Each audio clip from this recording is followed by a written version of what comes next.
ನಮಸ್ಕಾರ. ನನ್ನ ಹೆಸರು ಡಾಕ್ಟರ್ ಭರತ್ ಚಂದ್ರ. ಇವತ್ತಿನ ವಿಡಿಯೋದ ವಿಚಾರ ಎಲ್ಲರಿಗೂ ಬೇಕಾಗಿರೋ ವಿಷಯ.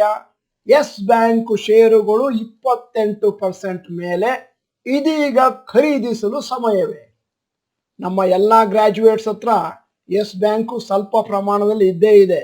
ಯಾಕಂದ್ರೆ ಹಿಂದಿನ ಕಾಲದಲ್ಲಿ ಲಾಸ್ ಆಗ್ಲಿಕ್ಕೆ ಪ್ರಾರಂಭ ಆಗೋ ಮುಂಚೆ ತೆಗೆದುಕೊಂಡು ಇಟ್ಟದ್ದು ಮಾರ್ಲಿಕ್ಕೆ ಆಗದೆ ಹಾಗೆ ಬಿದ್ದಿರುವಂತಹದ್ದು. ಇವತ್ತು ನೋಡೋಣ ಎಸ್ ಬ್ಯಾಂಕಿನ ಇತ್ತೀಚಿನ ರಿಪೋರ್ಟ್.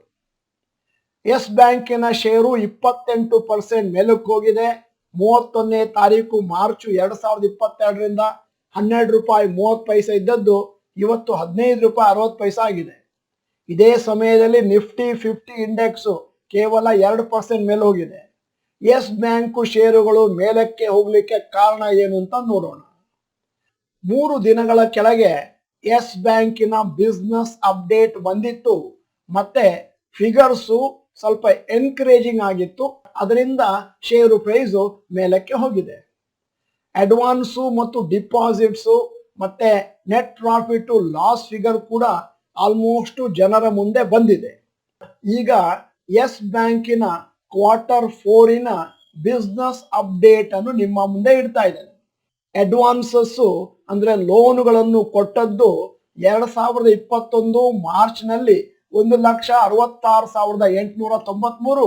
ಈಗ 1,81,508 ಕೋಟಿ, 8.8% ಅಭಿವೃದ್ಧಿ.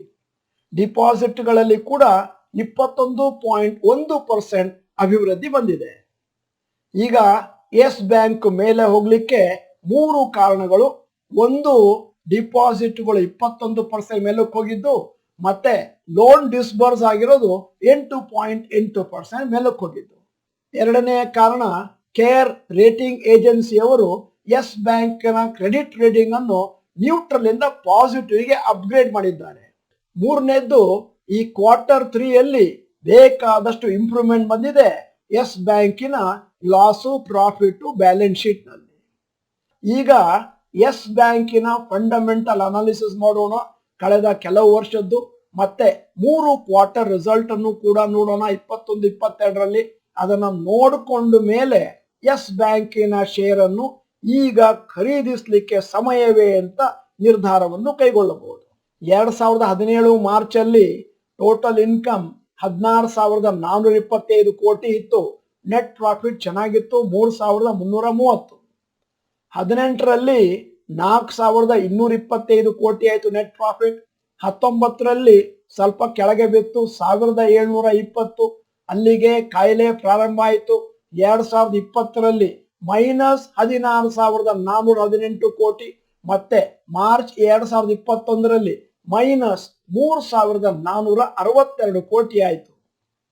ಈಗ ಬೇರೆ ಪ್ಯಾರಾಮೀಟರ್ಸ್ ಲೆಕ್ಕ ಕೊಡ್ತಾ ಇದ್ದೇನೆ. ಎಸ್ ಬ್ಯಾಂಕ್ ಇದು market cap 39,462. Net NPA December 2021ರಲ್ಲಿ 5.29%. ಇವತ್ತಿನ ರೇಟು ₹15.6. 5 ವರ್ಷದಲ್ಲಿ 45% ಅವಿರತವಾಗಿ ಕೆಳಗೆ ಹೋಗಿದೆ. 3 ವರ್ಷದಲ್ಲಿ ಪ್ರತಿ ವರ್ಷ 61% ಕೆಳಗೆ ಹೋಗಿದೆ. ಮತ್ತೆ 1 ವರ್ಷದಲ್ಲಿ ಪ್ರಾಫಿಟು ಇಲ್ಲ, ಲಾಸು ಇಲ್ಲ ಷೇರಿನ ಬೆಲೆಯಲ್ಲಿ. ಈಗ ಕಳೆದ 3 ಕ್ವಾರ್ಟರ್ ಅಥವಾ ತ್ರೈಮಾಸಿಕವನ್ನು ನಾನು ಕಂಪೇರ್ ಮಾಡ್ತಾ ಇದ್ದೇನೆ. ಕ್ವಾರ್ಟರ್ ಎಂಡಿಂಗ್ ಜೂನ್ 2021ರಲ್ಲಿ total income 4,525, net profit 207 crore, net NPA 5.78%.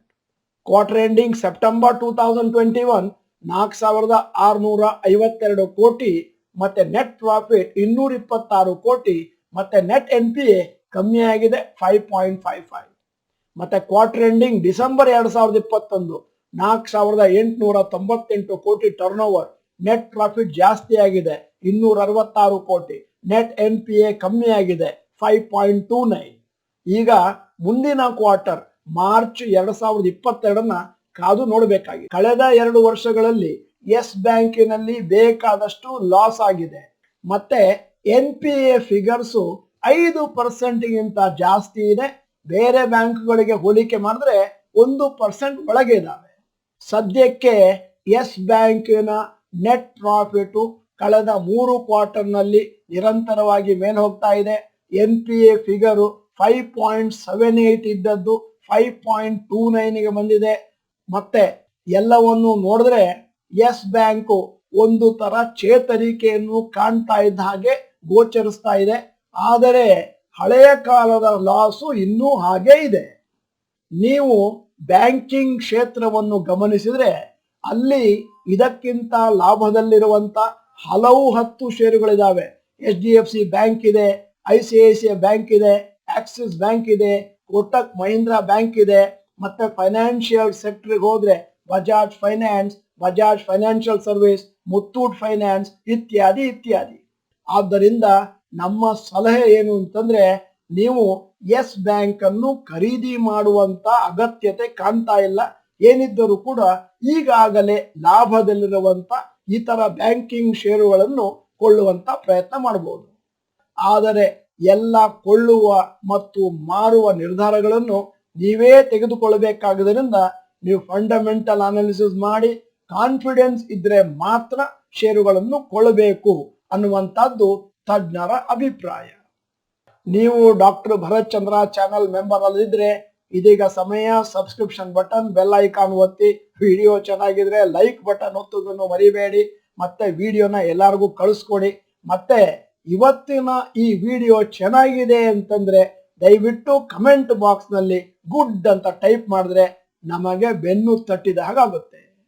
ಈ ವಿಡಿಯೋನ ಸಂಪೂರ್ಣವಾಗಿ ನೋಡಿದ್ದಕ್ಕೆ ಧನ್ಯವಾದಗಳು. ನಮಸ್ಕಾರ.